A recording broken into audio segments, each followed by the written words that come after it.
O direto do plenário está de volta, já com imagens do plenário do Supremo Tribunal Federal, o início da sessão plenária da tarde desta quinta-feira. Como sempre na TV Justiça, acompanhando ao vivo o direto do plenário. Boa tarde, podemos nos sentar.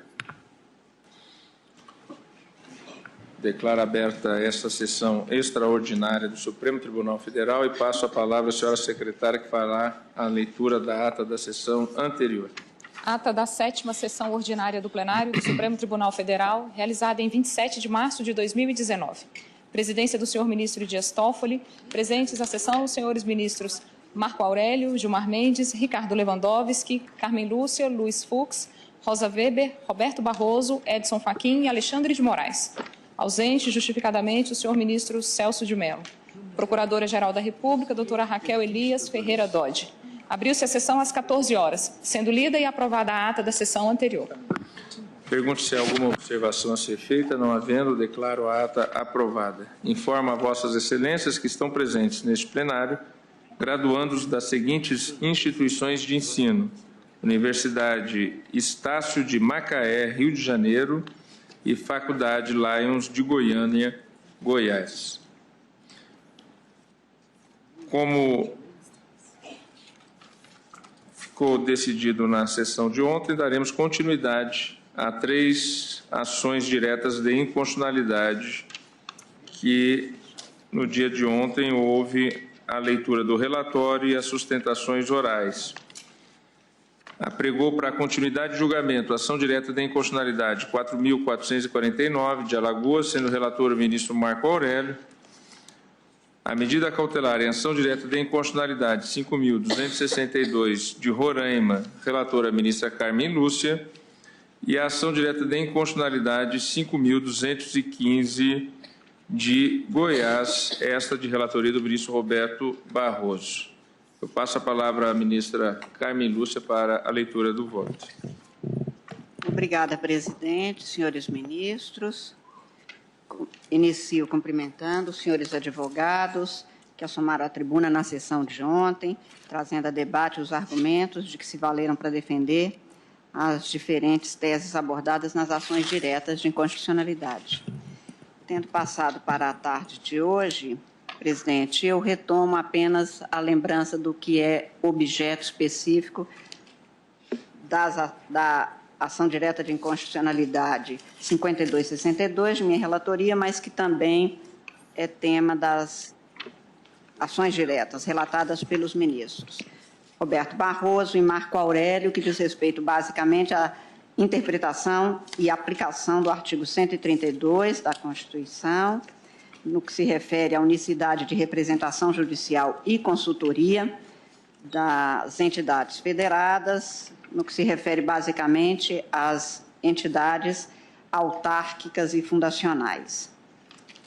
E, no caso específico da ação de que sou relatora, presidente, a Associação Nacional dos Procuradores do Estado põe em julgamento 2 emendas à Constituição do Estado de Roraima, nas quais se cuidou especificamente da Procuradoria-Geral do Estado e alterando a norma originária da Constituição, que estabelecia que a Procuradoria exerceria as atribuições de representação judicial e ainda extrajudicial do Estado e suas autarquias, e a atividade de consultoria jurídica, ali restrita ao Poder Executivo, mas que era exercida amplamente, foi substituída, primeiro, por uma emenda constitucional número 14, de 2003, que circunscreveu essa atividade apenas ao Poder Executivo do Estado e, basicamente, o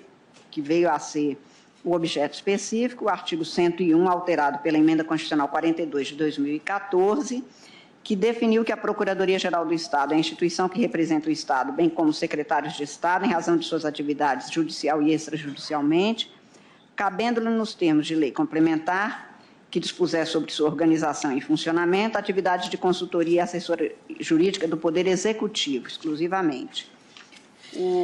A Associação Nacional dos Procuradores de Estado, a ANAP, questiona essas emendas do ponto de vista da formalidade. Foram elas iniciadas e levadas a efeito, evidente, como emenda constitucional, por parlamentares daquele Estado, em matéria que seria, portanto, de atribuição de competência do Poder Executivo, do chefe do Poder Executivo, e também materialmente em face do artigo 132 da Constituição. No caso desta ação direta de inconstitucionalidade 5262, também se sustenta a inconstitucionalidade de alguns dispositivos de leis estaduais que se referem à criação de cargos de provimento em comissão que usurpariam as prerrogativas e atribuições conferidas com exclusividade a procuradores de Estado, basicamente no ITERAMA, Instituto de Terra de Roraima, na Universidade do Estado de Roraima, no DETRAN de Roraima, no Instituto de Previdência do Estado de Roraima e na Fundação Estadual do Meio Ambiente e Recursos Hídricos e ainda na Agência Reguladora de Serviços Públicos Delegados daquele Estado. Estas leis, que são as de números 581 de 2007, 764 de 2010, 815 de 2011, 828 de 2011 e 832 de 2011 e 944 de 2013, tratariam, portanto, desses casos. Chama atenção para a circunstância de que, quanto às leis especificamente, presidente, a indicação de que a representação judicial e extrajudicial e a consultoria serem exercidas, ora por servidores públicos com cargo de advogado, ora por procuradores que seriam ali colocados na condição de cargos de provimento em comissão, por comissionamento, portanto. Quanto à alegação de inconstitucionalidade material das normas constitucionais estaduais e das leis de Roraima, a atuação da Procuradoria-Geral do Estado ali se exerce plenamente com quadro já devidamente estruturado. E eu peço, portanto, licença, presidente, uma vez que temos jurisprudência, como já foi aqui reiteradamente citado, até mesmo nas sustentações orais, para fazer, portanto, um resumo do meu voto e das razões que me levam à conclusão a qual chegarei. Eu queria, no entanto, inicialmente observar que o controle de constitucionalidade abstratamente exercido por este Supremo Tribunal Federal atém-se a normas. Nós não declaramos inconstitucionalidade de matéria, nem fixamos de forma vinculante nas ações de controle de constitucionalidade a validade ou não da matéria tratada. Eu estou fazendo essa observação porque foi dito da tribuna ontem que o Supremo várias vezes já declarou a inconstitucionalidade de normas, algumas quase que repetição idênticas. É fato, mas de outros estados, tanto que aqui foram apregoadas 3 ações diretas, a de Roraima, a ação direta de leis do Estado de Goiás e do Estado de Alagoas, porque a declaração de inconstitucionalidade se faz sobre normas e nós examinamos cada uma delas especificamente. Por isso, a reiteração de julgamento sobre a matéria em exame, e o que se tem é isso, também uma reiteração de jurisprudência, salvo caso em que há uma mudança de orientação. A cada um desses julgamentos corresponde uma norma conjunta de normas especificado, e, neste caso, como dito, são 3 as ações diretas, cada qual referente a um bloco de leis de uma unidade da Federação. O que se põe, basicamente, em xeque na ação que relato e que diz respeito, portanto, a emendas constitucionais à Constituição do Estado de Roraima e algumas de suas leis, é o princípio da unicidade de representação judicial e de consultoria jurídica pela Procuradoria-Geral do Estado, afirmada textual e expressamente no artigo 132 da Constituição da República, na qual se dispõe, e leio apenas para seguimento do meu raciocínio.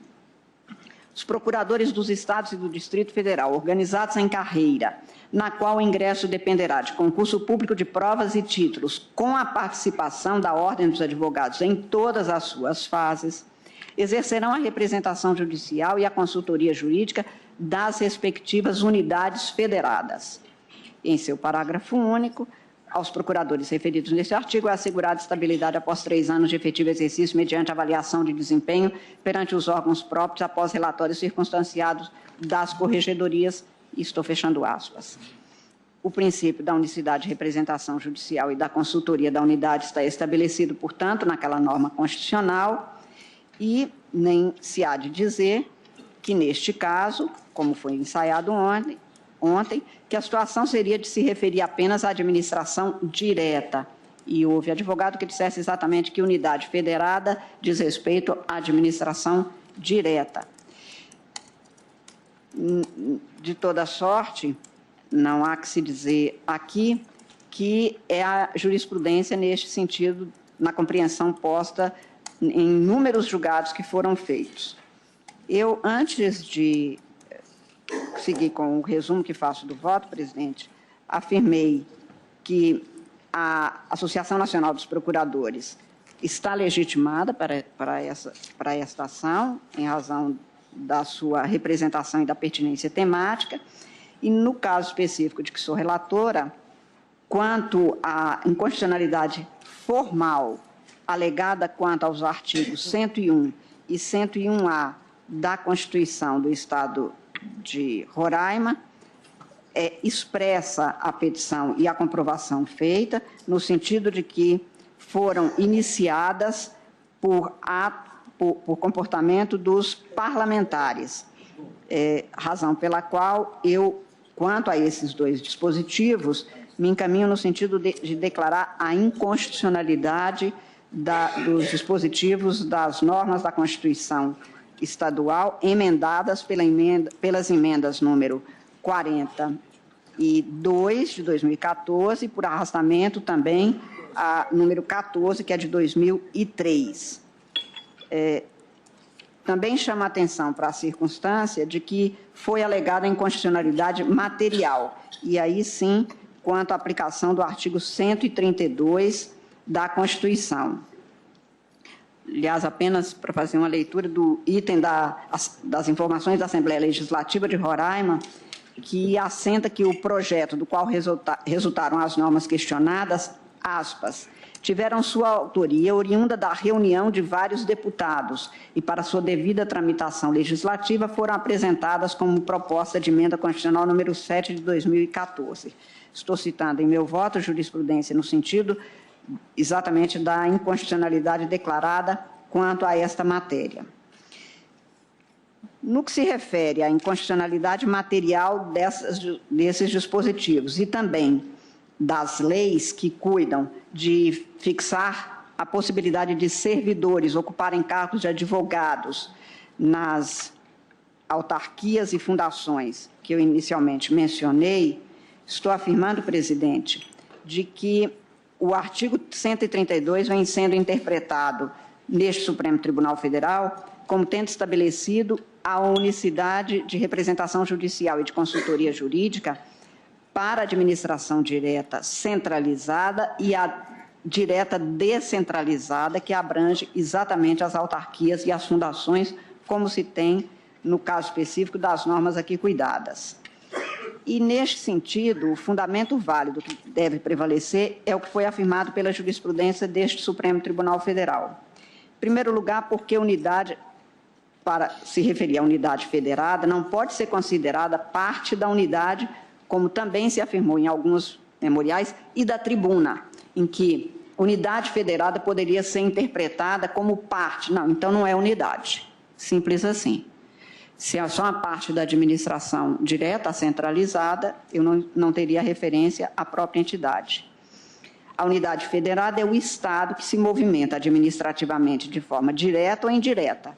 E, no caso, a direta descentralizada abrange exatamente autarquias e fundações. A distinção feita por este Supremo Tribunal Federal quanto a autarquias e fundações está exatamente porque, tecnicamente, elas são entidades descentralizadas da administração indireta, da administração direta. São serviços públicos dotados de personalidade jurídica pública, algumas fundações, ainda que nominadas como de direito privado, em formalização normativa, têm o seu questionamento técnico, exatamente porque se trata de dinheiro público, serviço público, recursos públicos e, portanto, em todo o tempo, como uma atividade direta do Estado ao cidadão. Nestes casos, autarquias e fundações públicas, não é o Estado prestando serviço por terceiro, é o Estado mesmo atuando autarquicamente, vale dizer, com autonomia, apenas desvinculando-se do centro administrativo a atividade entregue a cada uma.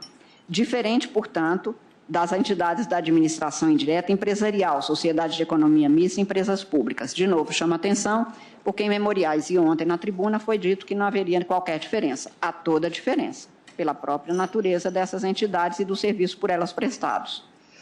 O objetivo buscado, portanto, com essa institucionalização constitucional da representação judicial e da consultoria, e muito diferente também do argumento exposto nos memoriais e ontem na tribuna, reiteradamente, não foi distinguir igualdades orgânicas dos órgãos procuratórios, foi antes tratar com a unidade que é necessária, a representação judicial e extrajudicial e a consultoria do Estado. E devo dizer, chamar a atenção, que foi uma luta muito grande se chegar a ter procuradorias de Estado. As procuradorias eram tidas até relativamente período recente como órgãos dos governos, pior ainda, órgãos dos próprios governantes. E quem ocupavam esses cargos eram amigos desses governantes, que respondiam segundo o desejo e a conveniência dos administradores, não segundo o que determinasse a legislação ou o interesse público primário determinante. Por isso é que se chegou, em muitos casos, e também devo dizer, diferentemente do que é afirmado, que não foi porque havia procuradores que não se tinha a melhor defesa. Pelo contrário, é porque não se tinham carreiras de procuradores que nós tínhamos defesas feitas segundo conveniências momentâneas, que gerou passivos, até mesmo em termos de recursos, estão aí os precatórios a serem questionados, sem que tivesse qualquer compromisso, até porque essas pessoas depois saíam. Hoje nós temos uma continuidade nisso. Foi por isso, portanto, que se chegou a quadros que hoje as procuradorias evitam e conseguem evitar. E há uma nova formação dos governantes no sentido de saber que aquilo que atua fora do que é o Estado de Direito, ele não terá o apoio e o apego, portanto, dos procuradores que defendem o Estado, que no caso é um Estado de Direito. É exatamente porque se teve essa situação que nós chegamos a ter precatórios questionados de enormes valores. Havia governadores que chegavam a dizer que desapropriava e depois, quando tivesse que pagar, alguém que defendesse. Faziam-se acordos que geraram custos elevadíssimos, a despeito de não ser o que o melhor interesse público determinava e que poderia ter sido defendido nos termos da lei. Houve casos de não se recorrer e, portanto, havendo possibilidades efetivas de fazer prevalecer teses de interesse público segundo legalmente determinado, não foram feitos. Então, ao contrário do que ontem aqui se afirmou, foi a ausência de carreiras de procuradores de Estado que conduziram a resultados que até agora comprometem as finanças e serviços públicos prestados por algumas entidades. Não a presença dessas carreiras, que tem enorme compromisso, até mesmo ético, e não porque outros advogados não os tenham, porque a ética da advocacia é plena, mas porque é um compromisso permanente, e não com um governo, mas com a própria entidade. Porque a maior eficiência nos resultados da atuação dos órgãos procuratórios das autarquias e fundações públicas é do período atual que nós temos os resultados que aqui foram atribuídos a advogados de fora. Devo dizer, em reconhecimento a tudo que conheço deste tema, que os procuradores dos estados não são ineficientes. São pessoas comprometidas, são pessoas que têm enorme responsabilidade no que fazem, há um compromisso legal, um compromisso ético, um compromisso administrativo, impondo todas as providências que são necessárias e que decorrem da própria norma constitucional, até mesmo a correições que são levadas a efeito. Também devo dizer que a circunstância de haver advogados que se submetem a procuradores nessas autarquias não são os concursos definidos constitucionalmente no artigo 132, porque ali se estabelece que o concurso público ao qual concorrem tem a participação da Ordem dos Advogados do Brasil em todas as fases do evento, o que não acontece em concurso, ainda que se faça concursos para essas entidades autárquicas. É determinação constitucional. Além do mais, o servidor pode fazer um concurso para uma entidade autárquica ou fundacional e não ter de se submeter aos 3 anos da atividade jurídica prévia, se não for na forma de prestar perante a Ordem dos Advogados do Brasil, que analisa até se houve atividade jurídica neste triênio. Afirmou-se ontem que alguns, e apenas alguns, dos procuradores das autarquias são concursados. Digo isso porque, por exemplo, nas leis que examinamos nesta ação direta de inconstitucionalidade proveniente de leis de Roraima, alguns têm cargo de comissionamento previstos. Portanto, não se submetem ao concurso público obrigatório para as carreiras jurídicas. O concurso para procurador de Estado cumpre exigências constitucionais específicas. Naqueles outros, como acentuado também na tribuna e em memoriais, o que se tem é até concurso em alguns casos mais genéricos, sem as exigências que a Constituição impõe. Fosse possível admitir-se a representação judicial e a consultoria jurídica a um servidor formado em direito ou até mesmo advogado, e ter-se-ia o Estado tendo linhas diferentes de defesa judicial, de interpretação e de aplicação, às vezes, das mesmas leis. Afirmou-se tanto em informações prestadas nos autos, quanto em memoriais, quanto nas sustentações levadas a efeito com muito talento na tarde de ontem, que há casos em que as autarquias e o ente estadual têm diferenças a serem dirimidas judicialmente, o que ficaria comprometido pela presença só da Procuradoria do Estado. Este Supremo Tribunal Federal já respondeu a isso em mais de uma ocasião. Nos casos em que haja interesses conflitantes entre os órgãos ou entes estatais, é juridicamente aceitável a contratação específica de advogados, o que ocorre desde sempre, que nunca foi tido por inválido administrativo ou juridicamente. Este Supremo Tribunal Federal afirmou que o princípio da unicidade de representação judicial e de consultoria tem 4 espaços de exceção admissíveis como contornos no seu enquadramento constitucional. Esses espaços de exceção, a aplicação restrita do princípio da unicidade de representação judicial e de consultoria seriam: a. Para os órgãos legislativos e judiciais, autoriza-se a instituição de procuradorias jurídicas para a defesa da autonomia e assessoramento das funções legislativas e judiciais. Entretanto, não se ausenta, mesmo nestes casos, a presença da Procuradoria do Estado, no mesmo modelo, aliás, do que se tem quanto à Advocacia Geral da União, para a defesa de interesses públicos gerais. No plano federal, eu lembro que é a Advocacia Geral da União, por exemplo, que representa o Conselho Nacional de Justiça judicialmente. B, o segundo espaço que considero importante realçar, diz respeito ao disposto no artigo 69 do Ato das Disposições Constitucionais Transitórias, que permite a manutenção de consultorias jurídicas existentes na data da promulgação da República. E aqui chama a atenção, se pudesse prevalecer, e a minha compreensão de que não pode, a possibilidade de não haver unicidade de representação judicial, seria de se observar que o artigo 69 do Ato das Disposições Constitucionais Transitórias não faria o menor sentido, porque resguarda a consultoria de autarquias que já tenham naquela data. Logo, daí para frente, não poderia mais ser admitida. Também um terceiro espaço é que se manteve na jurisprudência e nas decisões administrativas e de controle, até mesmo de tribunais de contas estaduais e da União, ser possível juridicamente a contratação de advogados para defesas ou pareceres específicos nos casos nos quais se comprovam, por exemplo, conflito de interesses. Não é incomum nós termos a contratação de advogados quando os próprios procuradores estão discutindo seus direitos, o que alegam ser os seus direitos. Tanto o Supremo Tribunal Federal, como no plano dos estados, isto vem sendo perfeitamente considerado adequado, sem nenhuma dificuldade. Também se considera válida a contratação de advogados, por exemplo, quando se precisa de um conhecimento muito especializado, pareceres em matéria de direito internacional ou matéria absolutamente inovadora, sempre em caráter excepcional, sem qualquer quebra daquela unicidade de procuradoria.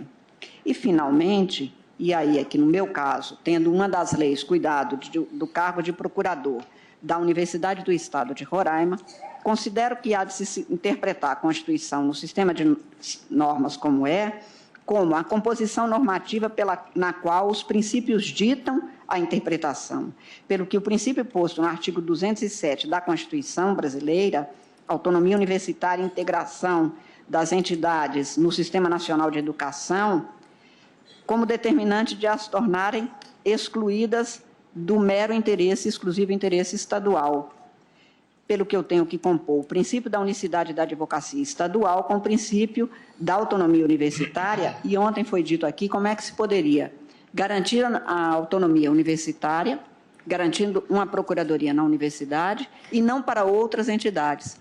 É que outras entidades estaduais não cuidam do ensino universitário que é integrado ao sistema nacional. E, portanto, a defesa, a consultoria e o desempenho de representação judicial e extrajudicial não se vincula ao interesse ditado apenas ou prioritariamente estadual. Por isso é que, no caso das universidades, eu excluo a possibilidade de a imperiosidade ou a obrigação de se ter a Procuradoria do Estado como sendo a única. Não significa que ela não possa ser, mas significa que pode também ser representada por um órgão próprio, que, de toda sorte, haverá de se submeter aos princípios constitucionais, por exemplo, do concurso público.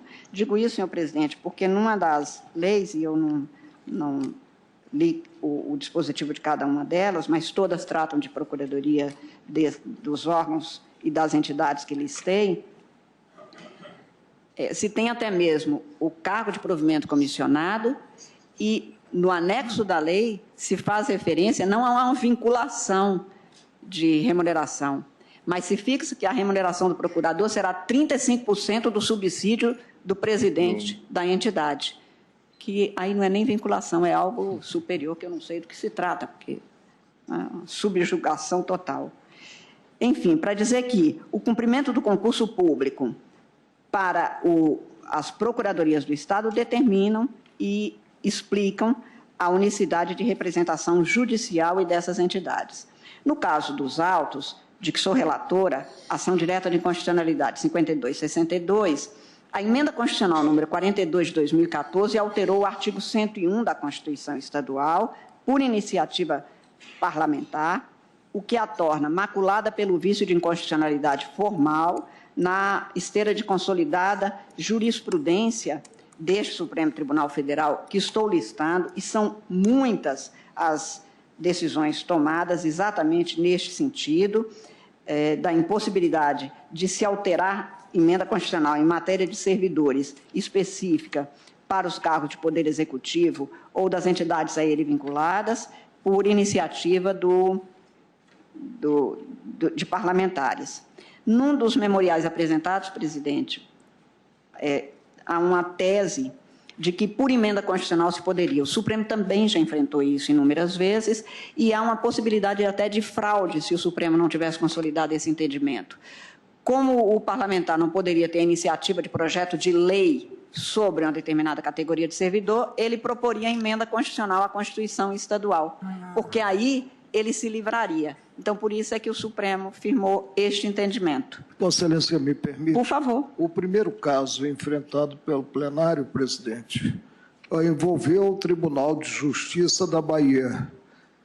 E nós sabemos que o Judiciário tem a iniciativa de leis, não de emendas constitucionais. Então, mediante uma emenda constitucional apresentada no Parlamento, estabeleceu-se que o Tribunal de Justiça não poderia ter um número maior de cadeiras do que X. E o tribunal glosou essa emenda por inconstitucional e pela burla à iniciativa uma fraude do constitucional. Judiciário. É uma fraude constitucional. E, portanto, presidente, como disse, está viciada a emenda constitucional que alterou o artigo 101 e, portanto, restringiu o que, inicialmente, na norma originária, fixava como entregue à Procuradoria-Geral do Estado de Roraima a representação judicial e extrajudicial do Estado e de suas autarquias. Também está viciada aquela emenda porque, nos dispositivos alterados, o 101 e o acréscimo do artigo 101A, descumpre-se o princípio da unicidade de representação judicial e consultoria jurídica para autarquias e agências estaduais, além da Universidade Estadual de Roraima. Estou citando as leis 944 de 2013, que estabeleceu que a Agência Reguladora de Serviços Públicos Delegados teria uma procuradoria própria, e neste caso aqui, o procurador que seria nomeado em comissionamento receberia, aspas, 35% do subsídio do diretor-presidente, fecho aspas.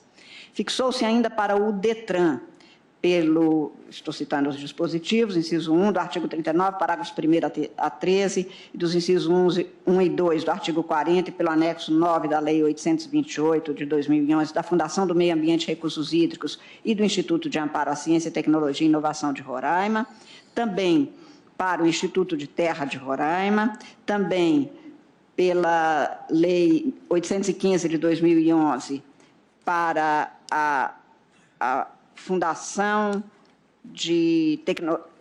para a Agência de Serviços Públicos Delegados de Roraima. Em todos os casos que foram questionados, foram criados cargos de advogados ou permitiram-se cargos em comissionamento serem providos por servidores que poderiam assumir cargos com funções de advocacia para representação judicial, extrajudicial e consultoria jurídica desses entes, sem atendimento ao princípio da unicidade de representação judicial e de consultoria jurídica e sem a submissão ao concurso público de provas e títulos, com a participação da Ordem dos Advogados do Brasil em todas as suas fases. Portanto, quanto às emendas constitucionais, quanto aos dispositivos 101 e 101A da Constituição do Estado de Roraima, alterados e acrescentado o segundo, pela emenda constitucional número 42 de 2014, e por arrastamento também pela emenda constitucional número 14 de 2003, estou declarando a inconstitucionalidade, restabelecendo-se, portanto, a norma originária daquela Constituição. Em todos esses casos, como foram criados, estou declarando a inconstitucionalidade material das normas. A lei número 764, que também é questionada nessa ação, está prejudicada, presidente, porque foi revogada. E observa não ter sido trazida aos autos notícia de lei pela entidade ou pela advocacia quanto à alteração deste quadro que vem desde 2007, anterior mesmo a essa emenda constitucional, ou seja, já se faziam leis antes mesmo, na vigência da Constituição, que não o permitiria, mesmo quanto à Constituição estadual. Pelo exposto, considerando as normas constitucionais que teriam sido descumpridas, artigo 132 da Constituição, o artigo 69 do ato das disposições constitucionais transitórias, artigo 37(2) da Constituição, e o que posto na emenda constitucional de Roraima, número 42, 2014, por arrastamento à emenda constitucional número 14, de 2003, e das leis antes mencionadas, eu estou votando no sentido de: a. Julgar prejudicada a ação quanto à Lei 764 de 2010, julgar procedente a ação por inconstitucionalidade formal e material dos artigos 101 e 102, e 101 e 101A, que foram alterados o primeiro e introduzido o segundo pela emenda constitucional estadual número 42 de 2014 e com a mudança processada pela emenda constitucional estadual número 14 de 2003,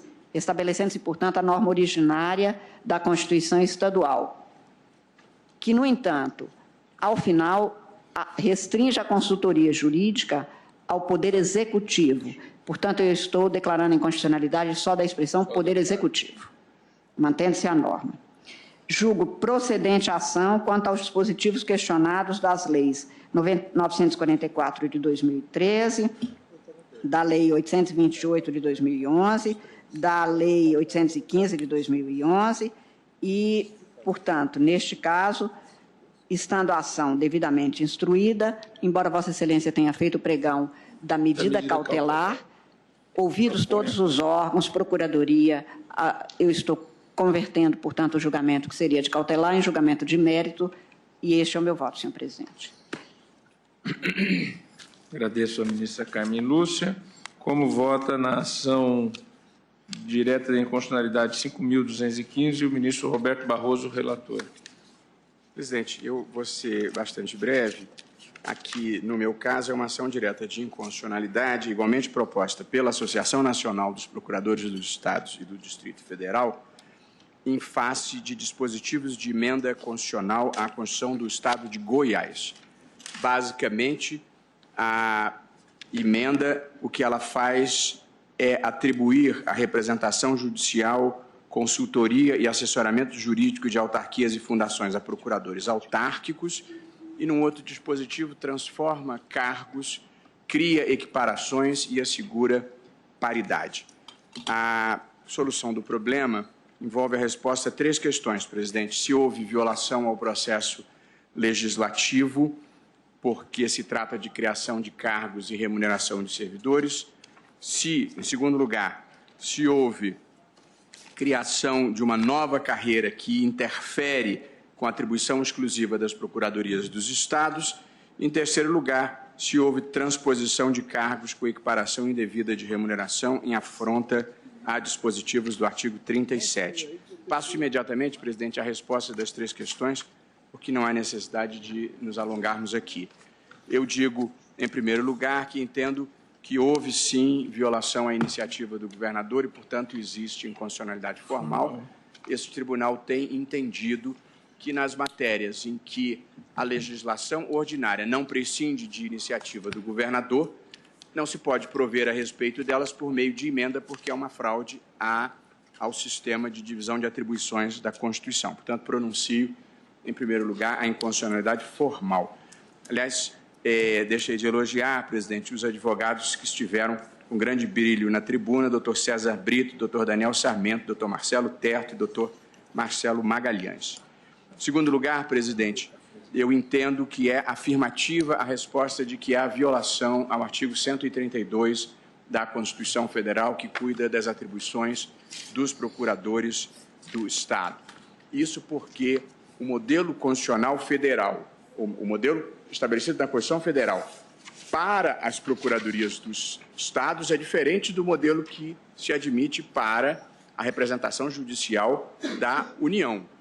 O modelo para a representação judicial e consultoria nos estados é um modelo de unicidade, de órgão único, e, consequentemente, não é possível esse tipo de fracionamento, diferente do que acontece na União, como Vossa Excelência, presidente, bem sabe, porque foi o advogado-geral da União, em que a advocacia pública tem diferentes ramificações, embora vinculadas à AGU, que incluem os advogados da União, procuradores federais, procuradores da Fazenda e os procuradores do Banco Central. Esse tipo de fracionamento não é possível no âmbito estadual, salvo as exceções que a ministra Carmen já apontou aqui, que são as que foram admitidas pelo Supremo, as procuradorias das Assembleias Legislativas e as procuradorias dos tribunais de contas e aquelas que já existiam previamente à Constituição. A lógica de se reconhecer legitimidade às procuradorias dos tribunais de contas da Assembleia Legislativa é que elas podem ter, e muitas vezes têm, interesses institucionais contrapostos à própria entidade estatal e é legítimo que queiram ter uma representação própria. Essas 2 exceções que o Supremo prevê, a meu ver, se estendem também para as procuradorias das universidades públicas estaduais, como, na prática, tanto a Universidade de São Paulo quanto a Universidade do Estado do Rio de Janeiro, que eu saiba de sabença própria, têm as suas próprias procuradorias, até porque as universidades também, muitas vezes, têm pretensões contrapostas ao Estado, como foi lembrado da tribuna. Muitas vezes o Estado sequer transfere para as universidades os duodécimos a que elas teriam direito. E, por fim, presidente, a transformação de cargos burla o concurso público, a equiparação e a paridade também, a meu ver, violam dispositivos constitucionais. Apenas para enfrentar um ponto tratado pelo advogado do amicus curiae, a Associação Goiana dos Advogados Públicos Autárquicos, a autonomia dos estados, evidentemente, ela se exerce dentro dos parâmetros da Constituição e acho que o 132 não dá esta margem para experimentalismo quanto a este ponto. Um argumento enfatizado da tribuna de segurança jurídica, o que eu estou declarando inconstitucional ao julgar procedente a demanda, o pedido, são as inovações introduzidas pela emenda. As situações de fato que previamente existiam não estão sendo tratadas nesse processo, portanto, nós não estamos interferindo com essas situações de fato que têm que ser resolvidas em outro tipo de procedimento. Portanto, presidente, eu estou concluindo o meu voto para dizer que é inconstitucional a criação de procuradorias autárquicas no âmbito dos estados e do Distrito Federal, em razão da violação à unicidade orgânica da advocacia pública estadual. E, consequentemente, estou julgando procedente o pedido. E, se parecer bem a Vossa Excelência, eu já me manifesto acompanhando a ministra Carmen Lúcia na ação que Sua Excelência já votou. Agradeço ao ministro Luiz Roberto Barroso. Agora, para o voto na ação direta de inconstitucionalidade 4.449, passa a palavra ao relator, ministro Marco Aurélio. O caso envolve a Constituição do Estado de Alagoas, mais precisamente a redação de artigo decorrente de emenda constitucional de iniciativa parlamentar e que implicou a reestruturação de serviço do Executivo. Então, procede de início o vício formal. A iniciativa deveria ser do chefe do Poder Executivo. Sigo, presidente, não vou ler o voto, apontando que se limitou a atuação da Procuradoria do Estado à administração direta, afastando a administração indireta no que composta, não apenas, mas composta por autarquias e fundações. Vou adiante para apontar que o tribunal está jungido ao pedido, mas não à causa de pedir. O silêncio da inicial em torno do artigo 132 da Constituição Federal não implica a impossibilidade de se proceder ao exame desse pedido inicial sob o ângulo desse artigo. A jurisprudência é reiterada nesse sentido. Presidente, o que se contém no artigo 132, mais precisamente na cláusula final, no que se alude à consultoria jurídica das respectivas unidades federadas, engloba a administração direta e a administração indireta, consideradas autarquias e fundações. Cito Celso, que é Melo, mas não é o nosso Celso de Melo, é Celso Antônio Bandeira de Melo, no que ressalta, em natureza e regime jurídico das autarquias, que autarquias e fundações revelam-se verdadeiros prolongamentos do Estado, cujas finalidades são alcançadas na realização dos interesses públicos e no prosseguimento dos fins estatais. Como há a máxima popular segundo a qual quem cala consente, devo fazer uma observação. Não confiro ao artigo 207 da Constituição Federal no que versa a autonomia das universidades alcance a apanhar também a representação das universidades quando estejam estruturadas sob o ângulo de autarquia ou fundação. Não distingo, presidente, onde o legislador, principalmente o legislador constituinte, não distinguiu. Não excepciono, portanto, da representação pelos procuradores dos estados as universidades que consubstanciem autarquias ou fundações.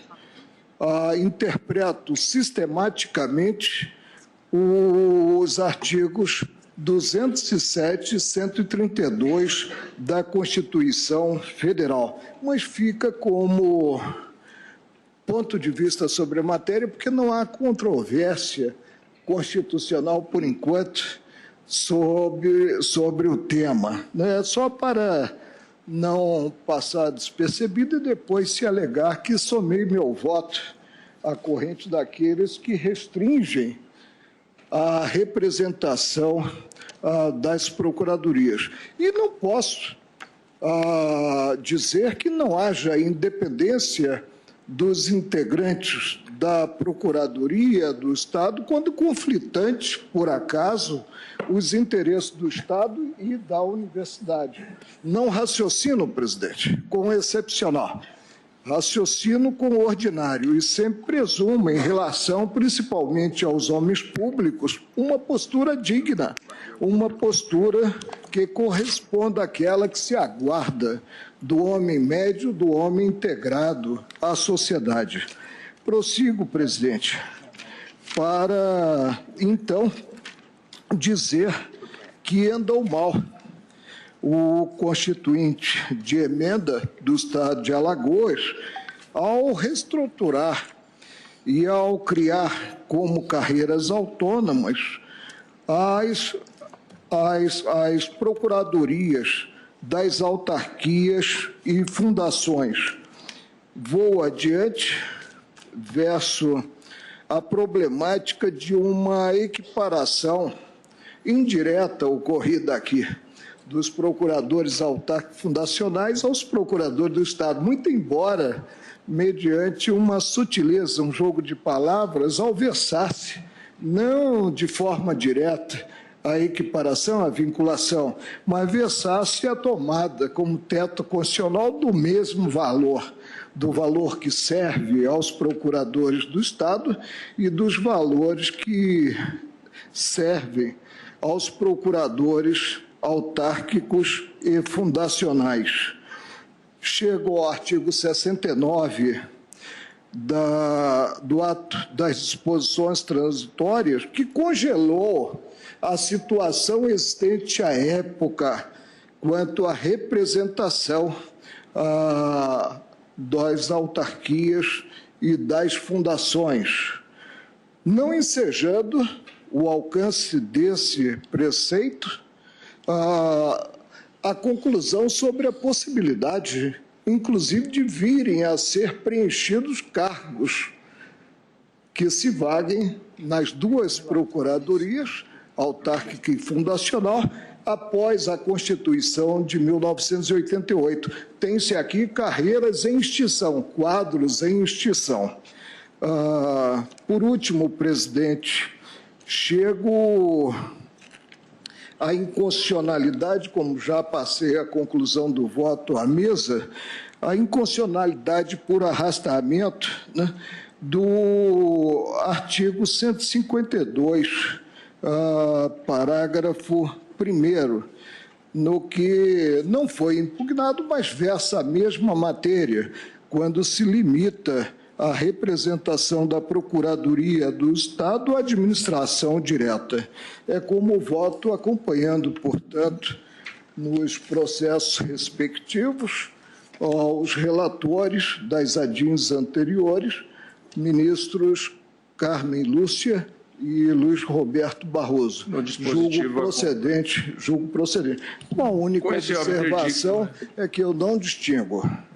Eu entendo que, em se tratando de uma universidade, fundação ou autarquia, a representação também é pela Procuradoria do Estado. Quando fui advogado-geral da União, o presidente do Tribunal de Contas da União, ministro Biratã Aguiar, promoveu a iniciativa de uma proposta de emenda constitucional para criar a advocacia do Tribunal de Contas da União, para promover as ações executórias das decisões proferidas por aquela Corte de Contas. Na época, o que eu fiz? Eu criei o Departamento de Defesa da Probidade Administrativa e do Patrimônio Público e designei como seu primeiro diretor aquele que hoje é o advogado-geral da União, Dr. André Mendonça. E criei um escritório avançado da Advocacia Geral da União, com advogados da União destacados para atuarem sob a orientação do Tribunal de Contas da União. Em 2 anos e meio da minha gestão à frente da AGU, ministro Marco Aurélio, arrecadamos 2,5 bilhões de reais. A mesma advocacia pública. Ministro Alexandre de Moraes, como vota? Presidente, Vossa Excelência não quer que Pois não. eu já... Exatamente. Vossa Excelência foi a primeira a votar, não votou nas outras duas. Eu estou acompanhando o ministro Roberto Barroso na ação de sua relatoria e acompanhando o ministro Marco Aurélio, até porque a questão da universidade só comparece realmente na minha ação, porque há uma lei. Ministro Barroso acompanha o ministro Marco Aurélio. Eu também acompanho, embora eu seja enfático na questão da universidade, também é um obter dictum no meu voto, porque não é essa a discussão aqui nesse momento. Estou acompanhando Sua Excelência. Ministro Alexandre de Moraes. Presidente, boa tarde a todos. Eu só quero aproveitar ser rápido, mas para cumprimentar os advogados que falaram da tribuna, o doutor César Brito, o doutor Daniel Sarmento, o doutor Marcelo Terto e Silva, procurador do Estado de Goiás, o doutor Marcelo Magalhães, pela Associação Brasileira de Advogados Públicos. Presidente, eu acompanho integralmente os 3 relatores, também com o obter dictum, não só a questão das universidades, é lembrar que nós, aqui em relação ao Poder Judiciário, julgamos a possibilidade, sempre é excepcional, não da representação geral, mas da possibilidade do Poder Judiciário constituir uma assessoria jurídica, uma procuradoria jurídica para a defesa das suas prerrogativas, principalmente contra ou em face do Poder Executivo, um caso que nós aqui excepcionamos a exclusividade da Procuradoria em virtude dessas características da defesa das suas próprias prerrogativas, mas acompanho os relatores. Ministro Luiz Edson Fachin. Senhor presidente, saúdo os eminentes ministros relatores dos 3 feitos que têm fio condutor, matéria de fundo comum. Também subscrevo a saudação aos ilustres advogados e, na linha de declaração de voto que resume as conclusões que houvera chegado e que irei juntar, senhor presidente, também arrematei essa análise, concluindo pela existência quer de vício formal, portanto, o tema atinente à vício-iniciativa, quer também de índole material em relação às normas que foram acoimadas de nulidade constitucional. Portanto, senhor presidente, julgo procedente as 3 ações e acompanho os eminentes ministros relatores. A ministra Carmen Lúcia, numa parte, julga prejudicada. Acompanha a procedência tal como proposta pela relatora. É só para depois, para fins de proclamação. O ministro Luiz Roberto Barroso já votou nas 3. A ministra Rosa Weber. Senhor presidente, eu, da mesma forma, cumprimento os eminentes relatores, ministra Carmen Lúcia, ministro Luiz Roberto Barroso, ministro Marco Aurélio, e saudando os procuradores que fizeram excelentes sustentações orais e me limito, senhor presidente, a dizer que acompanho os relatores, porque as conclusões de sua excelência venham ao encontro de todas as minhas reflexões sobre o tema e refletem ainda a jurisprudência desta Corte a respeito do tema. Agradeço, ministra Rosa Weber. Ministro Luiz Fux. Senhor presidente, eu também, à luz da unicidade orgânica da advocacia pública estadual, eu entendo que ela é incompatível com a criação desses órgãos jurídicos paralelos. A única preocupação que eu tenho, que manifestei quando julguei aqui um caso semelhante, foi exatamente em relação àqueles que já exercem de há muito essas atividades. Se, sob um ângulo do consequencialismo, essa decisão vai desalojá-los da atividade de servidores públicos, porque nós aproveitamos recentemente esses procuradores criados para o exercício de atividades não inerentes à Procuradoria do Estado, porque a Procuradoria do Estado tem aquelas atribuições específicas da Constituição. Mas nós admitimos que eles exercessem funções parajurídicas que não fossem inerentes à Procuradoria do Estado. Ministro Fux, permite só, Vossa Excelência recordou, era o caso do Detran, no Detran, não lembro se Goiás, em determinado estado, em que, além das funções de compliance, as funções de assessoria e fiscalização interna também representavam. Nós retiramos a questão da representação, mas mantivemos as demais, exato. E eu, no meu voto, também ressaltei. Nós estamos declarando inconstitucionais as mudanças de regime jurídico. As situações pré-existentes nós não estamos tratando. Portanto, vão ser resolvidas, se tiverem que ser resolvidas, de outra forma, em outra instância. Ou o tempo Até porque alguns ministros Fux são servidores das entidades que passaram a ocupar. Isso que eu queria saber. São servidores que têm funções outras. No caso de Roraima, há previsões de servidores que podem ocupar o cargo e há outras há provimento em comissão, que não pode, como eu disse, porque eu tenho que respeitar o 37.2. Então, realmente, a inconstitucionalidade é também material por isso. Não, quanto às inconstitucionalidades, eu não tenho a menor dúvida. Eu queria saber sobre o ângulo do consequencialismo, como é que essas pessoas ficariam em relação, como nós nos preocupamos naquele caso que julgamos, em que eles não poderiam mais exercer a procuradoria no sentido em que a Constituição estabelece, mas realizariam outras atividades que não as inerentes aos procuradores. Então, na verdade, aqui eles retornam ao status quo e vão exercer as atividades. Até porque, no caso de Roraima, a lei de 2007, a lei de 2010, a lei de 2011, a lei de 2013, a lei de 2017, a lei de 2018. Nós nem temos o quadro de se tem servidor, se está provido, se está provido por alguém da carreira. Ontem foi dito da tribuna que, em alguns casos, já há procurador de Estado, na dúvida, exercendo o cargo. Então, na ação que eu relato, eu não tenho esses dados nem de número. É porque eu me lembro bem que o professor Daniel Sarmento destacou da tribuna uma necessidade de modulação, à semelhança do que nós mas ele se referia, e ele foi amicus curiae na ação direta relatada pelo ministro Barroso, que, como disse, está afastando apenas a mudança processada, não a situação anterior.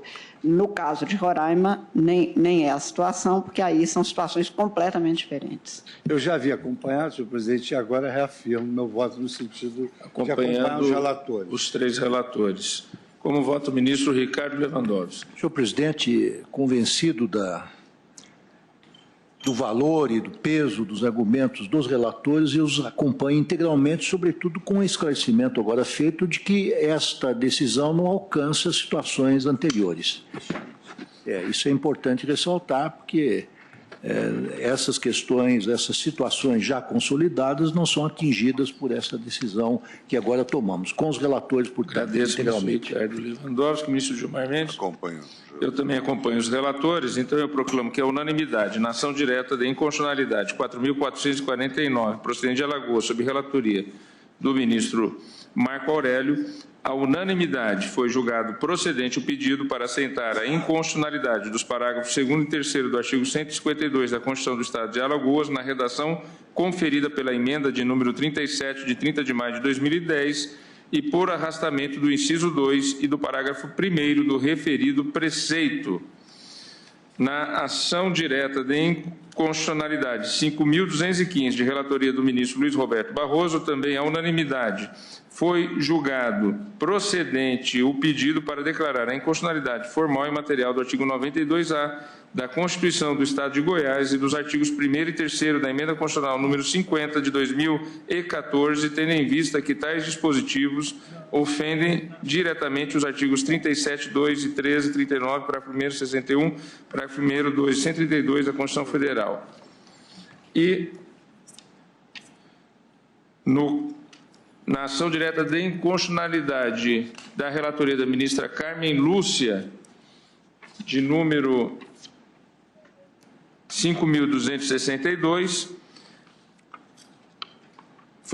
foi julgada a unanimidade prejudicada em parte e dada parcial procedência. Esta proclamação nas ações conforme decisão à unanimidade nos três casos. De relatoria do ministro Marco Aurélio, para continuidade de julgamento, recurso extraordinário 494.601 procedente do Rio Grande do Sul, sendo recorrente o Ministério Público do Estado do Rio Grande do Sul, recorrido o governador do Estado do Rio Grande do Sul, recorrido a Assembleia Legislativa do Estado do Rio Grande do Sul, a interessados que estão apregoados. A decisão anterior da última sessão de julgamento deste caso anota que, após o voto do ministro Marco Aurélio, que dava parcial provimento ao recurso para dar interpretação conforme a Constituição às normas impugnadas, e o voto do ministro Edson Fachin, que negava provimento ao recurso, pediu vista dos autos o ministro Alexandre de Moraes, a quem passo a palavra para a continuidade de julgamento. Senhor presidente, uma questão de ordem pelo Ministério Público do Rio Grande do Sul, uma questão de fato e de direito, com a sua permissão. Pergunto ao relator, ministro Marco Aurélio. Sempre pronto a ouvir os senhores advogados. Obrigado, ministro. Só para informar o plenário, isso já foi peticionado, que após o início do julgamento, no dia 26 de outubro de 2018, o Conselho Federal de Medicina Veterinária emitiu uma resolução técnica onde ele analisa circunstanciadamente hipóteses e situações que caracterizam atos de crueldade e abuso em relação aos animais, regulamentando assim ou interpretando assim o artigo 32 da Lei 9.605 e o núcleo do artigo 225, parágrafo 1º, inciso 7º. Isso foi informado nos autos, cópia da resolução foi juntada, estava conclusa ao senhor ministro, então só gostaria de informar isso à Corte. Muito obrigado. Eu pergunto ao relator se isso altera a posição de Sua Excelência. Não altera, presidente. Eu estou julgando um caso subjetivo, né, e segundo os parâmetros do processo. O ministro Luiz Edson Fachin, que já votara, mantém. Também por igual, senhor presidente. Então, passo a palavra ao ministro Alexandre de Moraes para o seu voto visto. Presidente, fazer um rápido resumo para relembrar a hipótese. O recurso extraordinário interposto contra acórdão do Tribunal de Justiça do Rio Grande do Sul, que julgou improcedente. Um conserto, perdoe-me, ministro, que eu acabo de lançar algo apenas pela nomenclatura do recurso, mas é um recurso extraordinário em processo objetivo. O Tribunal de Justiça de Ouriço ação direta, um controle concentrado de constitucionalidade. Exato, ministro Marco Aurélio. Exatamente em relação ao parágrafo único do artigo 2º da Lei 11.915, que institui o Código Estadual de Proteção aos Animais no âmbito do Rio Grande do Sul. O artigo 2º traz, nos seus 7 incisos, vedações de tratamentos, condutas, ofensas vedadas a animais. E no parágrafo único, prevê que não se enquadra nessa vedação o livre exercício dos cultos e liturgias das religiões de matriz africana. O acórdão do Tribunal de Justiça gaúcho entendeu que o sacrifício ritual em cultos e liturgias das religiões de matriz africana, desde que sem excessos ou crueldade, é constitucional. E disse ainda ao TJ do Rio Grande do Sul: na verdade, não há norma que proíba a morte de animais, e de toda sorte, no caso, a liberdade de culto permitiria a prática. O recorrente entrou com o recurso tanto do ponto de vista formal, inconstitucionalidade formal, quanto material. Como Vossa Excelência já antecipou, o eminente relator, ministro Marco Aurélio, deu provimento parcial, conferindo a interpretação conforme, assentando a constitucionalidade do sacrifício de animais a ritos religiosos de qualquer natureza. Então, estendeu para os ritos religiosos de qualquer natureza, vedada a prática de maus tratos no ritual e condicionando o abate ao consumo da carne. Enquanto o ministro, Sua Excelência, o ministro Edson Fachin, negou o provimento, afirmando que as religiões de matriz africana estão a merecer especial proteção por serem historicamente estigmatizadas, e estendeu também a possibilidade dessas práticas às demais religiões. Inicialmente, presidente, já afasto a inconstitucionalidade formal, como afastada foi tanto pelo ministro Marco Aurélio quanto pelo ministro Edson Fachin. O dispositivo legal e a normatização está inserida no Código Estadual de Proteção a animais, tem por objetivo promover a defesa da fauna, é objetivo tutelado pela Constituição, 225, artigo 225, inciso 7º, e é competência legislativa concorrente também dos Estados, artigo 24, inciso 6º.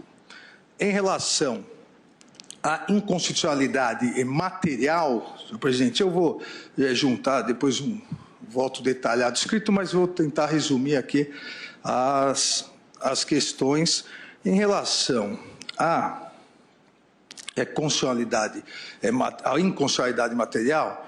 Acho que é importante colocar de cara que a questão, obviamente, se coloca dentro da liberdade religiosa, dentro dos limites ou não da razoabilidade da liberdade religiosa, mas se coloca, e aqui eu faço questão de ressaltar, se colocou de uma maneira, tanto no caso do autor da ação, quanto de vários amici curiae, acabou se colocando a questão de uma forma preconceituosa. E o Tribunal de Justiça do Rio Grande do Sul, ao meu ver, ao analisar a lei, quis evitar exatamente uma possibilidade de aplicação preconceituosa da lei. Por que digo isso, senhor presidente? Porque se nós formos ao que é vedado, se nós formos ao que foi vedado pelo Código Estadual de Proteção aos Animais do Rio Grande do Sul, aquelas condutas vedadas, elas não são praticadas pelos ritos religiosos das religiões de matriz africana. O que foi vedado, por exemplo, ofender ou agredir fisicamente os animais. Logicamente, volto a dizer aqui, o Código Estadual, assim como a legislação federal, não proíbe matar os animais lato sensu. Proíbe crueldade, maus tratos, manter animais em local completamente desprovido de asseio, obrigar animais a trabalhos exorbitantes, não dar morte rápida e indolor a animal, cujo extermínio seja necessário para consumo, exercer a venda, enclausular animais, sacrificar animais com venenos ou outros métodos não preconizados pela Organização Mundial de Saúde. Ou seja, ao descrever a vedação, o que pretendeu o Código Estadual de Proteção aos Animais do Rio Grande do Sul foi vedar práticas de crueldade, práticas de maus tratos aos animais. Ao colocar o parágrafo único, posteriormente, né? Foi uma lei que acrescentou. Exatamente. Posteriormente, ao acrescentar, um novo projeto de iniciativa parlamentar, se nós formos verificar o histórico legislativo se deu e a aprovação desse parágrafo único ocorreu porque autoridades sanitárias, autoridades administrativas, interpretando, e repito, de forma preconceituosa as religiões de matriz africana, estavam interditando principalmente os terreiros de candomblé. Se a interpretação não fosse preconceituosa, não haveria em nenhum dos incisos a possibilidade nem de se aventar, e vou aqui detalhar o porquê, nem de se aventar que a lei estaria dirigida também à questão religiosa. E citei mais especificamente o candomblé, porque, até para surpresa minha, quando estudei o processo lá atrás, já sabia que o candomblé é a religião de matriz africana mais realizada no Brasil, mas, ao que parece, no Rio Grande do Sul é mais do que em Salvador ainda, segundo várias anotações dos amici curiae. Então, o que ocorreu? Veio o código, e aí as autoridades administrativas, sanitárias, entendendo e o que hoje, modernamente, nas religiões fala a sacralização enrolei aqui, a sacralização, não mais sacrifício, e se explica por quê, seria crueldade, seria maus tratos contra animais, e a partir disso se começou a interditar ou multar, ou seja, atividades contra as religiões de matriz africana. A própria Assembleia Legislativa do Rio Grande do Sul, percebendo isso, aprovou o que, se nós formos olhar o texto da lei, na verdade, aparentemente, parece que as religiões de matriz africana praticam crueldade, praticam maus tratos, e a elas estaria permitido isso. Mas o ritual não pratica crueldade, não pratica maus tratos. Várias, inclusive, aqui várias fotos, vários argumentos citados por alguns amicicuri no processo, juntando fotos de animais mortos e jogados em estrada, jogados em via pública, não tem nenhuma relação com candomblé ou as demais religiões de matriz africana. Houve uma confusão aqui por parte de alguns amicicuri, comparando eventos de o que se denomina popularmente de magia negra com religiões tradicionais no Brasil de matriz africana. Então, houve essa confusão. Óbvio, o legislador pretendeu estancar o problema que realmente surgiu no Rio Grande do Sul, estava à época crescendo, estancar já para impedir a discricionariedade, eu diria até em alguns pontos a arbitrariedade de autoridades administrativas e sanitárias que, com base nesses incisos do artigo 2º, acabaram fechando ou interditando. Tanto que, na sequência, o governador do estado do Rio Grande do Sul editou um decreto dizendo que, para o exercício de cultos religiosos, cuja liturgia provém de religiões de matriz africana, somente poderão ser utilizados animais destinados à alimentação humana, sem utilização de recursos de crueldade para sua morte. A tentativa de consertar já um texto que tinha, eu diria, duvidosa aplicabilidade, também acabou confundindo mais, como eu vou tentar aqui no meu voto explicar. Mas parto exatamente dessas duas premissas. Primeiro, que a Constituição consagra a inviolabilidade da crença e culto, das crenças e cultos religiosos. E a segunda premissa é que nenhum dos incisos do artigo 2º nunca foram e não são praticados pelos cultos das religiões de matriz africana.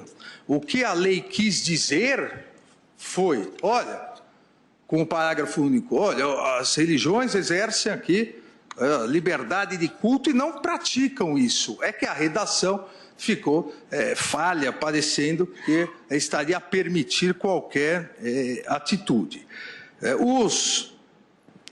E digo isso porque sabemos que mesmo a liberdade religiosa, assim como todas as demais liberdades, todos os direitos e garantias, não há o caráter de absoluto em nenhum deles. Então, sempre há necessidade de uma ponderação, de uma análise razoável, inclusive aqui nas práticas realizadas por qualquer culto. Mas, insisto, os cultos de matriz africana não praticam aquelas condutas cruéis e de maus tratos em relação a animais. Até porque o que há de comum nos cultos de origem africana é aquela equação, uma reequação religiosa sobre dois pilares.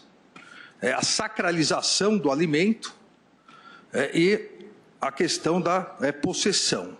E essa sacralização, segundo aqui o lato sensu para os diversos cultos de matriz africana, acabam operando que se entende uma ponte entre o orixá e os humanos, a terra, tendo o animal sacrificado, ou um alimento que não é um animal, a oferenda faz parte, faz esse papel de intermediação.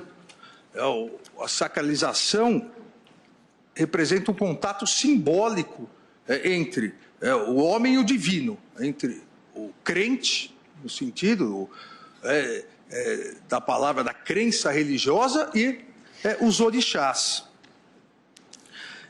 A sacralização dos alimentos, inclusive com os animais, a oferenda dos alimentos, inclusive com a sacralização de animais, faz parte, aí não há nenhuma dúvida, faz parte indispensável da ritualística mágica das religiões, da ritualística das religiões de matriz africana.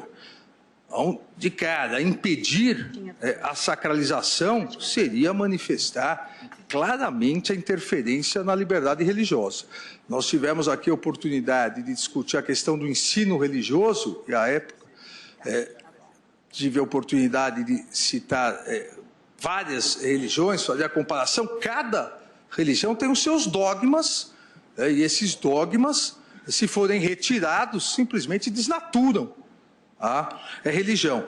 A sacralização de animais, se for retirado da maioria das religiões de matriz africana, acaba simplesmente desnaturando. Agora, volto a insistir, aqueles que sustentaram a necessidade de vedação à crueldade, maus tratos a animais, como se isso fizesse parte da sacralização, erraram de longe. Bastava ter, eu diria, bastava ter ido uma vez, pelo menos, a um terreiro de candomblé e assistido o seu ritual. Não se pode confundir isso em qualquer religião, seja nas religiões cristãs, nas religiões muçulmanas, na religião hebraica, nos cultos de matriz africana. Não se pode confundir as religiões sérias, aqueles que exercem seriamente, com eventuais estelionatários criminosos que existem em qualquer religião. Nós sabemos, senhor presidente, e por isso que vou me ater a algumas delas, nós sabemos que nem todas as religiões de matriz africana utilizam a sacralização dos animais como parte da ritualística. Por exemplo, no Brasil, a Umbanda utiliza oferendas, a sacralização de alimentos, mas não de animais. Então, isso não é geral, mas ocorre em grande parte das religiões. Eu cito aqui algumas, obviamente a maior delas no Brasil, o candomblé, mas também há o tambor de Mina, que realizam essa sacralização dos animais. Realizam exatamente, e aqui cito uma obra que trata, senhor presidente, especialmente dessa questão. A obra foi de 1979, foi editada pela Arte Nova e o Instituto Joaquim Nabuco de Pesquisas Sociais. Fizeram uma ampla pesquisa de campo em vários terreiros, principalmente de candomblé, Maranhão, Bahia, Rio Grande do Sul, e a obra chama Santo Também Come, Estudo Sociocultural de Alimentação Cerimonial em Terreiros Afro-Brasileiros, com prefácio do sempre professor educador Gilberto Freire. Foi a obra que, eu diria, tirou, ou pretendia tirar, todos esses preconceitos que vinham há décadas no Brasil sobre a questão da alimentação cerimonial. O seu autor, Raul Lodi, dizia que o fator determinante, a união e a preservação das ações dos orixás é a alimentação sagrada. As amplitudes da culinária sagrada dos orixás nos mostram muitas diversidades, sendo estabelecidos à base de carne, peixe, farinhas, óleos e muitos outros ingredientes, que têm, inclusive, toda uma relação religiosa com determinado orixá.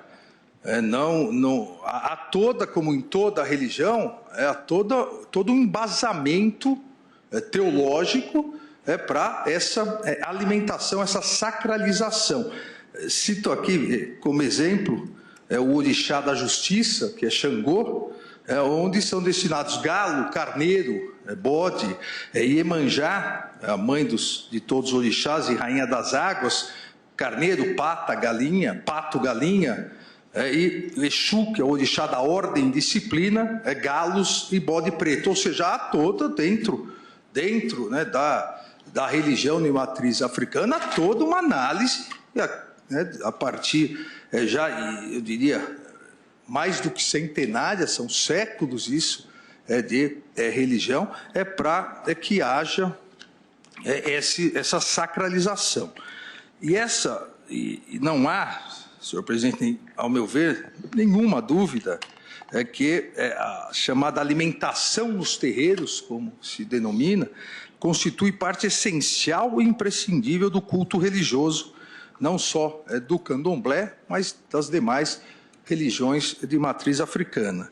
Isso foi ressaltado pelo educador Gilberto Freire em prefácio, como eu disse, dessa obra, que afirmou, abre aspas, através da consideração do complexo sociocultural afro-brasileiro total, formado no Brasil por esses conjuntos, que o pesquisador Lodi conclui que a alimentação pública e comum nos terreiros constitui sempre, além de elo socializado, expressão de fortes preceitos religiosos.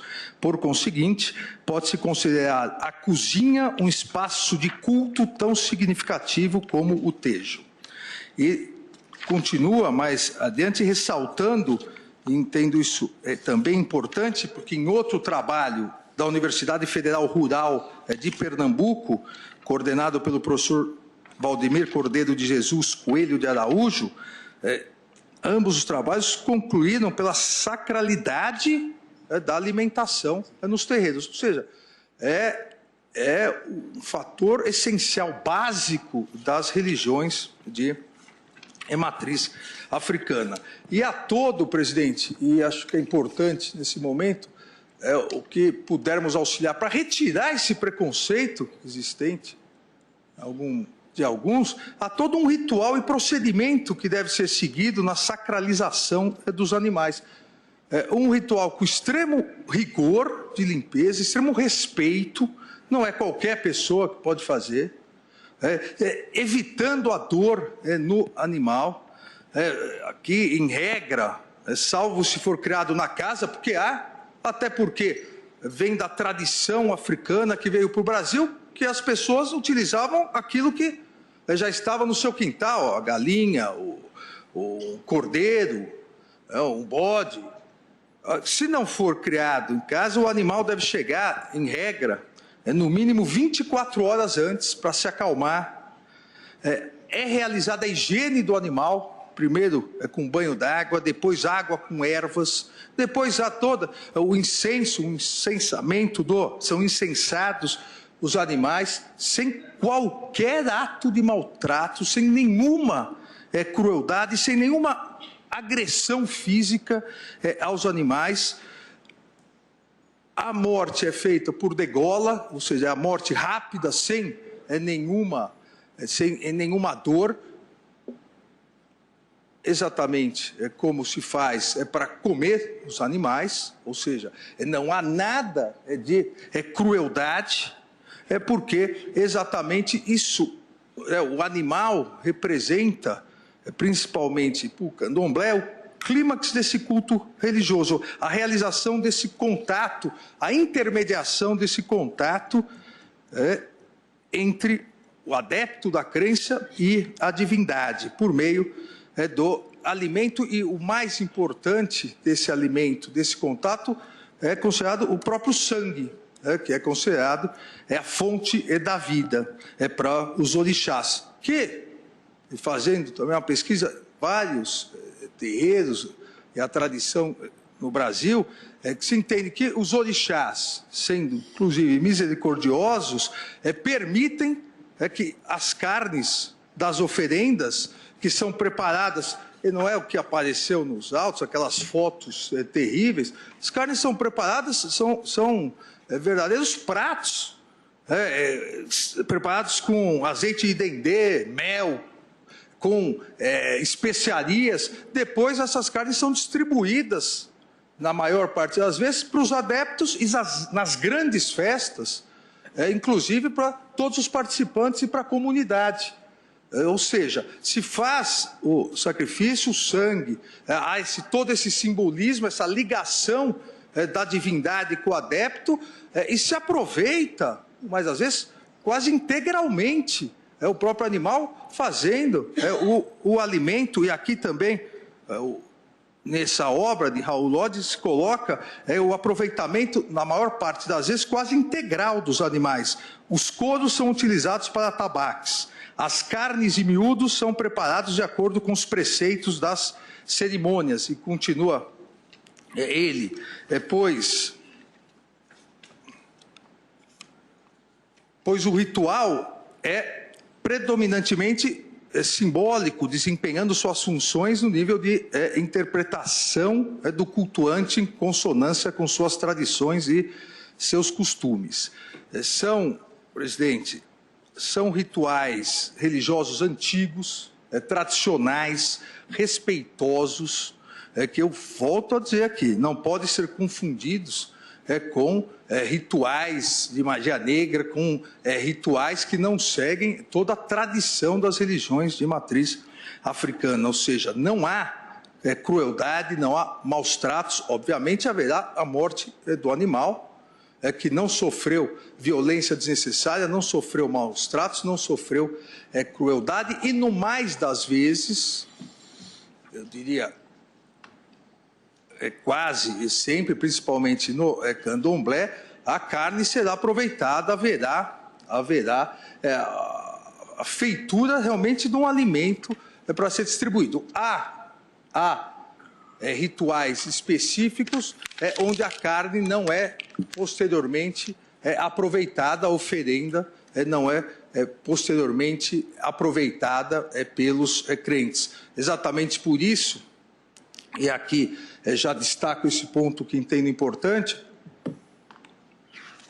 entendo que não é possível limitarmos a questão de que só será possível a sacralização se o alimento for consumido. No mais das vezes realmente consumido, eu diria, uma festa religiosa para fazer essa união entre o crente e os seus orixás. Mas há determinados rituais onde isso não ocorre. Esses rituais, da mesma forma, não configuram maus tratos, não configuram crueldade aos animais. Apesar de excepcionais, me parece que não é possível, com todo o respeito às posições em contrário, não é possível restringirmos, porque estaríamos afetando aqui a liberdade religiosa. Não há, portanto, presidente, nenhuma correlação entre essas práticas de sacralização de animais, de oferendas de alimentos em religiões de matriz africana, com o emprego de crueldade ou maus tratos. São coisas absolutamente diversas. E nos autos há várias informações detalhadas também e prestadas pelo Zamicicuri, a Federação Afro-Umbandista e Espiritualista do Rio Grande do Sul, o Instituto Social Oxê, a Associação Beneficente Cultural e Religiosa Ileaxé, Oxalá Talabi, Templo de Umbanda e Caridade Caboclo Flecheiro de Ararubá. Eu cito no voto, vou passar, não vou ler, mas é importante para contextualizar exatamente o que são esses rituais, onde em alguns há sacralização com depois a distribuição do alimento, a sacralização de animais, outros nem há sacralização de animais, são outras oferendas, e há alguns em que não há essa distribuição, para mostrar que há rituais diversos.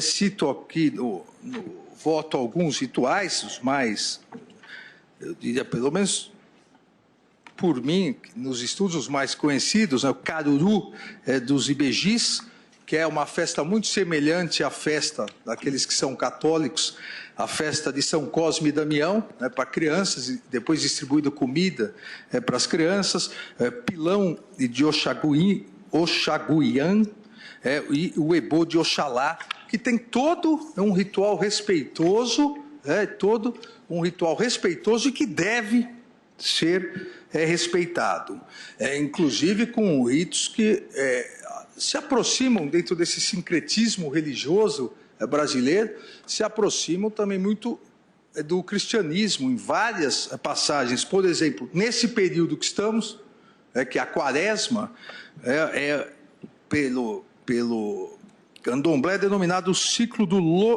Logum, quando os deuses vão à guerra e levam suas comidas, onde é proibido, vedado, durante a quaresma, a sacralização de animais. São somente oferecidas comidas secas aos orixás. Então, há toda uma liturgia, não é algo que se inventa, ou se inventou de um dia para o outro, há toda uma tradição, há toda uma liturgia que deve ser respeitada, até porque, quando a Constituição de 1988 foi promulgada, de há muito já tinha conhecimento obviamente, das religiões de matriz africana, e nenhuma ressalva elas fez.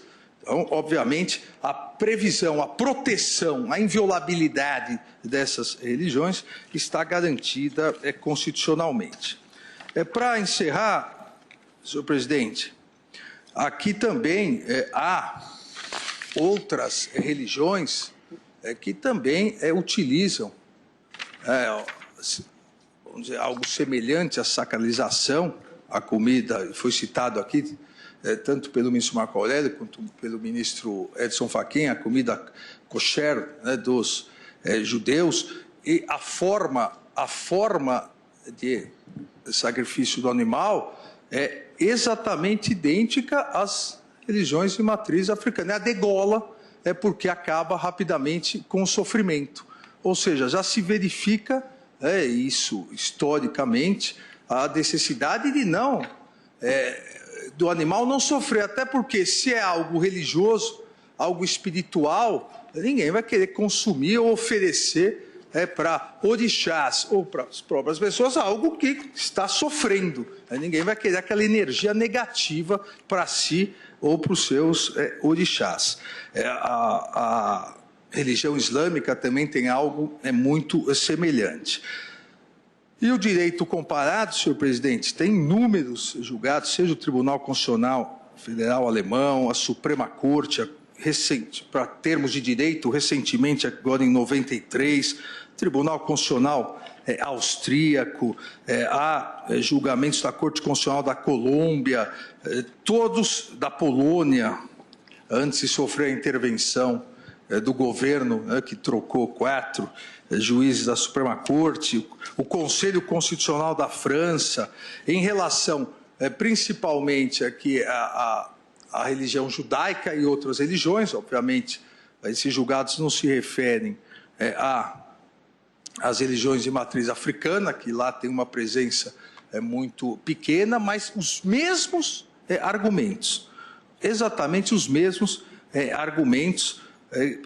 Inclusive, a Suprema Corte da Índia foi chamada agora, recentemente, em 2014, para analisar a questão de sacralização e manteve, em virtude da liberdade religiosa e das tradições culturais da Índia. E esse é um julgamento recentíssimo, 2014, nem tendo completado ainda 5 anos. Dessa forma, senhor presidente, aqui me parece só que há necessidade de uma conciliação entre o texto da lei, que é tortuoso, pretendeu proteger a discriminação, mas acabou como se indicando, ou a indicar que haveria crueldade ou maus tratos, da decisão.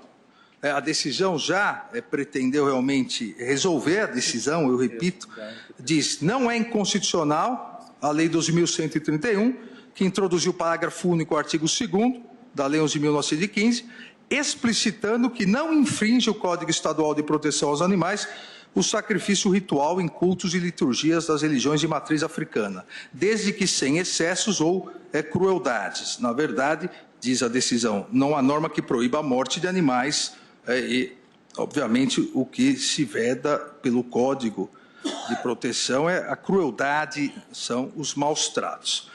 Dessa forma, senhor presidente, e aqui que fica a questão, eu não simplesmente rejeito, nego o provimento ao recurso, porque o recurso fala só das religiões de matriz africana. Acho que é um momento importante a possibilidade de se dar uma interpretação conforme para entender a constitucionalidade de todos os ritos religiosos que realizem sacralização, abate de animais, segundo seus dogmas e preceitos religiosos, afastando maus tratos e a tortura contra animais. Mas voto que isso seja a interpretação conforme, independentemente de consumo. Porque, como disse, há, na maior parte das vezes, principalmente nas religiões de matriz africana, há a preparação e o consumo, mas há importantes rituais onde não há maus tratos, não há crueldade, mas aquele ritual, a oferenda é somente para o orixá. Então, entendo que não devemos limitar, assim como o voto, senhor presidente. Então, Vossa Excelência acompanha o relator no parcial provimento, mas na dimensão do voto que ora profere. Exatamente. Na verdade, eu estendo como relator para todas as religiões, sim, essa parte acompanha segundo seus dogmas e preceitos, mas independentemente do consumo. Então, Vossa Excelência dá provimento em menor Ministro Alexandre, parte. Vossa Excelência me permite, apenas uma preocupação que me aflorou a mente e que eu venho cultivando há um certo tempo. Eu sei que não é o caso, mas pode vir a ser o sacrifício de animais com risco de extinção, que não são para consumo. Essa é uma questão que me preocupa e preocupa o mundo hoje. Por isso que ministro Lewandowski, na minha tese eu coloco a constitucionalidade dos ritos religiosos que realizam o abate de animais ou a sacralização de animais segundo os seus dogmas e preceitos. Não há nenhuma religião, e aqui o caso de matriz africana, e estendendo para as demais que existem hoje no Brasil, não há nenhuma que preveja a sacralização de animais risco de extinção, ou, como foi também erroneamente citado, inclusive em sustentação oral, de animais domésticos, gatos. Não há nos dogmas e preceitos religiosos, por isso que eu coloco dogmas e preceitos religiosos até para distinguir daqueles que não fazem religião, fazem estelionato com, aí sim, crueldade contra os animais. Então, aqui, dogmas e preceitos, também não tenho nada a me opor a colocar, até porque nenhum realiza os animais em extinção. Mas eu acho que o dogma... não é o caso, mas suponhamos que se queira sacrificar uma arara azul, que está em claríssimo risco de extinção. Não, então... Não, apenas para deixar bem claro isso. Porque... Foi por isso que eu citei aqui de forma exemplificativa 3 orixás, o orixá da justiça, Xangô, das águas e mãe dos orixás, Iemanjá, e o orixá da segurança, da normatividade, Exu, porque as religiões de matriz africana, as religiões têm toda uma disciplina. Aqui tem, para cada um dos Exus, tem exatamente quais são os animais a serem sacralizados. Não há inovações. Sim. Então, não há, e eu li todos aqui os animais, aqui não quis cansá-los, não há nenhum animal em extinção e nenhum animal, o que nós chamamos de pets, né? Cachorro, gato, como foi dito. Mas pode vir a surgir, as religiões de matriz africana são muito antigas e nunca mudaram os seus dogmas e preceitos. Se eventualmente vier a surgir, obviamente, aí eu acho que deveríamos afastar. Por isso que eu acho importante colocar segundo os seus dogmas e preceitos. Eu agradeço ao ministro Alexandre de Moraes, suspendo a sessão pelo prazo regimental.